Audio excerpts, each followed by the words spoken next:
Ngiyabulisa kuni abamameli nababukeli emakhaya. Igama lami ndingubhalisa. I come from an organization called African Hidden Voices. Ndilapha nemboni uDr. Uzuleze Radebe. Kule veke phelile babukeli mamameli besithetha nge-spiritual leadership from an African perspective. This study comes from Dr. Penelope Low. I'm just going to recap ukuthi besithetha ngantoni last week. Last week ndifunde ndathi most of the literature on spiritual leadership theories has been predominantly conceptualized within a Western paradigm. So already from eso statement besesibona ukuthi when research was done, spirituality besesijonga kuphela from the western part, iAfrica ibingabekelwa okanye ibingajongwa njenge-continent okanye abantu who can possess spirituality. So kule veki siyaqhuba ngayo lo discussion leyo. Ngizabe nifunda nje from the study that was done by Dr. Penelope Low. So Dr. Penelope mayiqhuba uthi however, there remains a dearth of literature focusing on spiritual leadership from an African perspective. It is therefore critical to realize that the notion of spiritual leadership is also appropriate and relevant in an African context. So apha uyachaza uDr. Lo ukuthi although besekujongiwe nge-past research ukuthi spirituality sijongele kwi-West, spirituality does exist in the African context as well. Aphinda athi uDr. Low, research done compared empirical notions of spiritual leadership from an African perspective with Western conceptualizations of spiritual leadership. The research revealed that the attributes of a spiritual leader from an African perspective are comparable with Western conceptualization of spiritual leadership. Uti accordingly, 4 major themes of beneficence, courage, hope, forbearance, and Ubuntu emerged from the research as constructs describing spiritual leaders from an African perspective. So apha uDr. Low uyatsho ukuthi when the study was conducted, baphume ne-themes or themes ezu-4, which is i-beneficence. I-beneficence nabamameli is ngumuntu who is charitable, ngumuntu onomusa, ngumuntu onothando. And then uthetha nge-courage, ngumuntu who is courageous, or who ono hope, ono forbearance. And then she continues and says that the notion of Ubuntu is unique to an African context. Ubuntu, which is central to Afrocentric management, means I am because we are. And then she goes on to say, Ubuntu is an epistemology of African humanism that explains leadership style and management, practices that emphasize collectivism as opposed to individualism and competitiveness. So when the study goes on, from the theme, Ubuntu, Ubuntu siwazi ukuthi yinto yase-Afrika. Ubuntu makuthiwa Ubuntu, a leader that possesses the character of Ubuntu, ngumuntu ongajongeli yena, ngumuntu ithi mayenza into uyenzela for the greater good, for the greater of society, akayenzeli yena, ngumuntu othanda uku-encourage i-collectivism ukuthi masisebenzisane mandingasebenzi ndedwa. And then athi futhi uthi Ubuntu is based on the values of solidarity, mutuality, generosity, and commitment to the community, well-being, which focuses specifically on strengthening a collective identity and not solely an individual identity. Yona ke i-study eso ke tata skamara lo mayichaza i-spiritual leadership from the African perspective. Yeah, siyayibona lonto leyo because it's a continuation.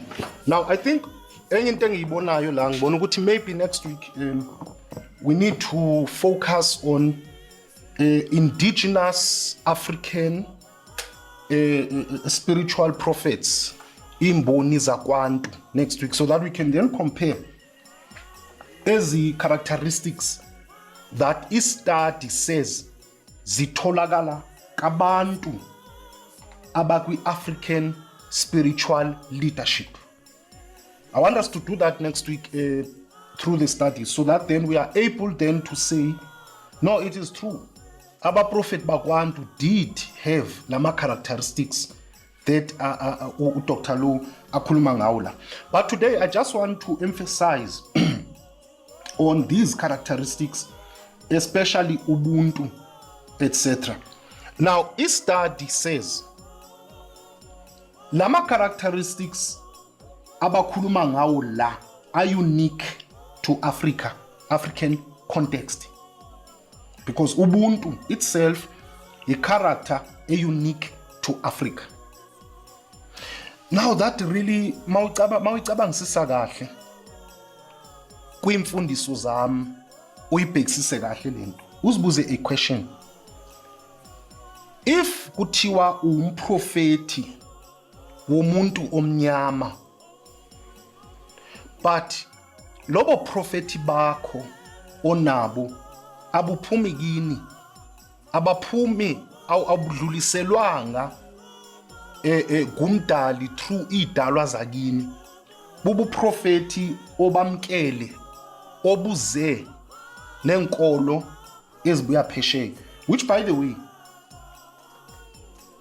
kwayona i-thought of ubuprofeti obusuka from kwinkolo eziphuma kwamanye amazwe. Siqale nje lapho, point number 1. It's really thought-provoking because if today siklema ubaba prophet based on inkolo zase-West ezaza la e-Africa, let us take South Africa for an example. The first ship landed 1652.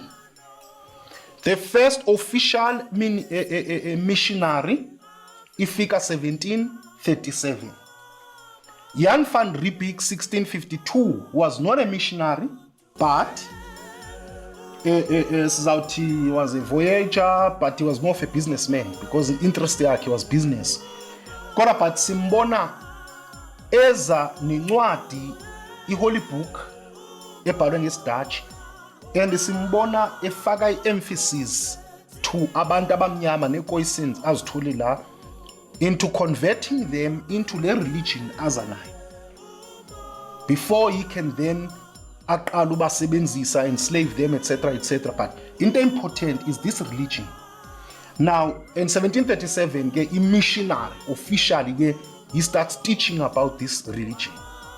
Now if umuntu today umprofeti based on i-religion eyafika la ekhaya, obo profeti bakhe kusho ukuthi lo muntu, if lo muntu ebephila 1650, if ebephila 1648, if ebephila lo muntu 1630, it means lo muntu bengekhe aze abe umprofeti, because clearly then uthi lo muntu the gift was not here, bingakafiki igift e-South Africa. So lo muntu uthi yena bengekhe aze abe umprofeti, i-calling yakhe bengekhe izize, because i-calling yakhe had to come through the missionaries. It had to come through the Western religion. It had to come through the Holy Book, which ifika okokuqala ibhalwe ngesi-Dutch 1652. So lo muntu before 1652 if wayephila bengekhe abe ngumprofeti. On the other hand, masiye ku-indigenous prophet, imboni yakwantu, mina Radebe engiyiyo, gogo Mantsupa wayeyiyo, baba uCredo Muthwa wayephethe kokubili kodwa wayengumprofeti nalapho, baba uIsaiah Shembe wayengumprofeti, baba uNxele, prophet uNxele, Eastern Cape wayengumprofeti. Now these people including myself who understand ukuthi gift zethu they are indigenous to Africa, siphiwe nguye uMvelinqangi uQamatha imfihlo yezulu uNkulunkulu, who has passed it on through idalwa zakithi. Yayikhona before the gift 1652. Hence abalungu mabefika la i-missionaries babebiza abaprofeti bakwantu bathi Bantu prophets. Babiza Bantu prophets. Those are the prophets abangana gift ephuma from kinkolo eyafika nencwadi eyafika babekhona. So eyathi gift goes beyond 1652 where zange silinde ukuza of another nation nencwadi nenkolo. Eyethu yayikhona igift. That is point number 1. It's very strange ukuthi umprofeti today ongumprofeti of a book yafika ine date yafika ngayo nenkolo eyafika ine date yafika ngayo lo nkolo. It means that obakho prophet then started from there within this country. The second point I want to raise here is that in this study, it's quite clear that doctor, through studies, find unique qualities, find unique characteristics kwabantu abaki spiritual leadership in Africa. Unique means asitholakali kwezinye indawo. That is ubuntu, that is Afrocentric management. Afrocentric management, how we manage izinto thina in an African context, not Eurocentric, but Afrocentric.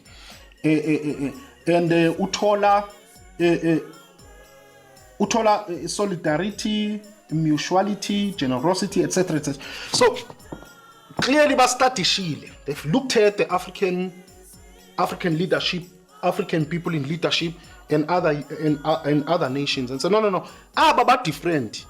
Bane leadership yabo engazanga nathi as Europeans. Kodwa bebe nayo le leadership, which is not religious but spiritual. Now, Palisa, it's very interesting. So it means abaprofeti today, abangabaprofeti yenkolo eyafika eAfrica, engaseyase Africa. Abaprofeti angabaprofeti bencwadi eyafika eAfrica, engaseyase Africa.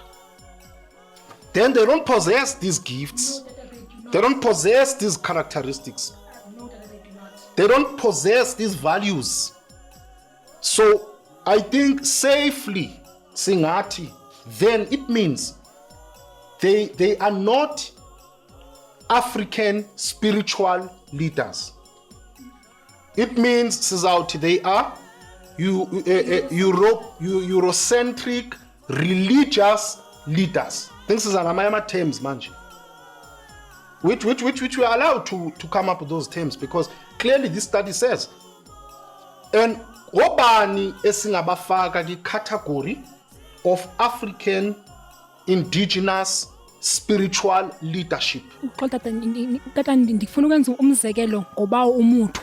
When we speak of when these characteristics, actually fits in this character very well, we would see how Umuta was into for the greater good of society. We see how I think our academies to teach people ngobuntu babo.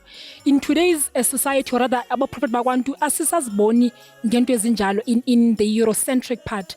But in the Afrocentric, siyabona uba umuta did that. Siyabona imbonuzu lezo is also doing that.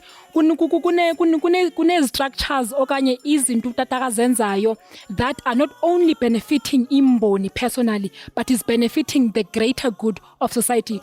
Is ndiyazi but aba kwi Teresage kune youth academy where imboni is teaching abantwana to be leaders, but not leaders nje, but kunala root yobu African bababuyele endleleni zabo, not just nje leaders nje esizibona namhlanje, but there are those leaders that are meant to be rooted in their African spirituality. That's for next week.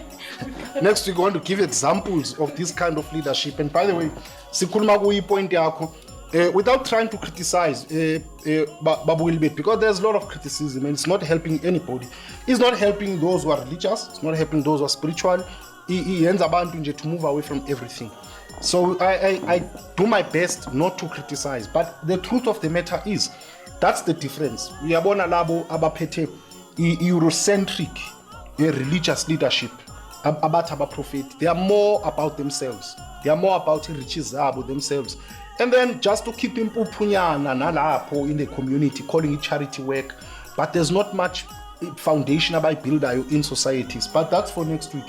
Well, I hope you understand today the difference between what you can call Eurocentric religious leadership and what you can call African indigenous, actually the new word, we are calling it the Afrocentric indigenous spiritual leadership. It's very important. So I think kukhona nikubambile today, so kubeka next week. Africa.